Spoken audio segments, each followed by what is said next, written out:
एक बहुत अच्छा अनुभव कल मेरे पास आया जी। कोई बहन मेरे पास आई तो उस पे ऐसा तांत्रिक प्रयोग लोगों ने कराया जिसे सुन के मुझे भी आश्चर्य हुआ।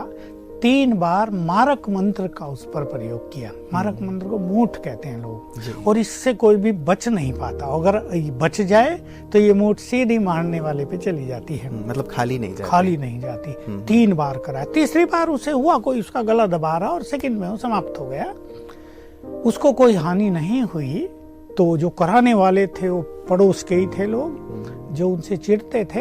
वो अपने गुरु के पास पहुंचे जिससे करा रहे थे, और कहा गुरुदेव ये 3 बार मारक मंत्र आपका फेल हो गया।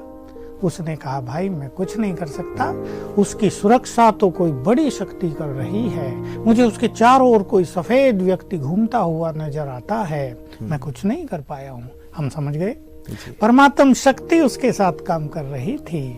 तो बिल्कुल ये बात हमारे सभी राजयोगियों को, दर्शकों को जान लेनी चाहिए। जिसे भगवान साथ दे रहा हो, जिसके साथ ईश्वरीय सत्ता हो, ये मारक मंत्र, ये मूठ, ये तंत्र मंत्र तो पाई पैसे की चीजें हैं। बहुत ज्यादा नशे में आ जाएं सभी। मैं मास्टर सर्वशक्तिवान हूँ, परमात्म शक्तियाँ हमारे पास हैं, हमें डरने की कहीं कोई जरूरत नहीं है। तंत्र मंत्र तो बच्चों का खेल है। जो तंत्र मंत्र कराते हैं, ऐसी गलत विद्याओं का उपयोग करते हैं किसी को कष्ट देने के लिए, उन्हें भी अंततः कष्ट होता है। ये तो वो भी उस चीज का अनुभव करते हैं। लेकिन मान लीजिए अभी कोई किसी के ऊपर करा रहा है, या लगता है कि हम इससे सुरक्षित रहें, इसका प्रभाव हम पे ना पड़े, मंत्र ले लेना चाहिए। मैं मास्टर सर्वशक्तिवान हूँ। सबसे पावरफुल ये स्वमान है।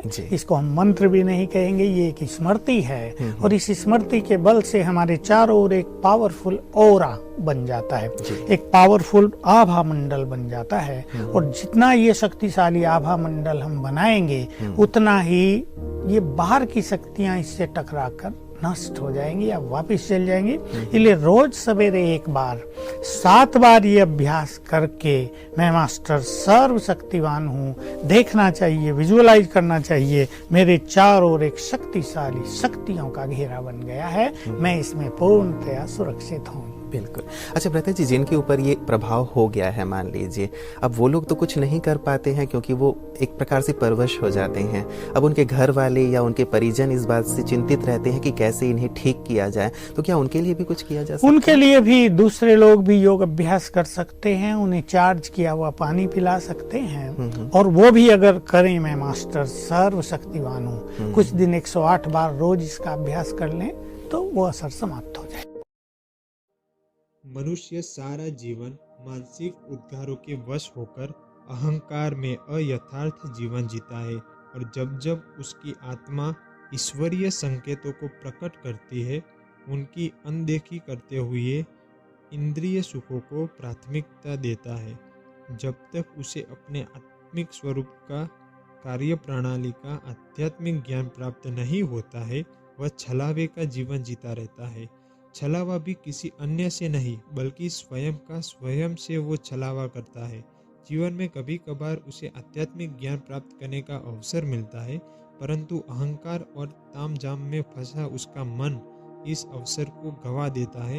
यदि उस अवसर के प्रति वह 1 मिनट मौन संयम दिखा पाए और केवल 1 मिनट शांति से समझने का प्रयास करे कि सामने वाला उसे क्या बतलाना चाहता है, तो उसका अंतःकरण तरंगित होकर जिज्ञासा को जागृत कर देता है।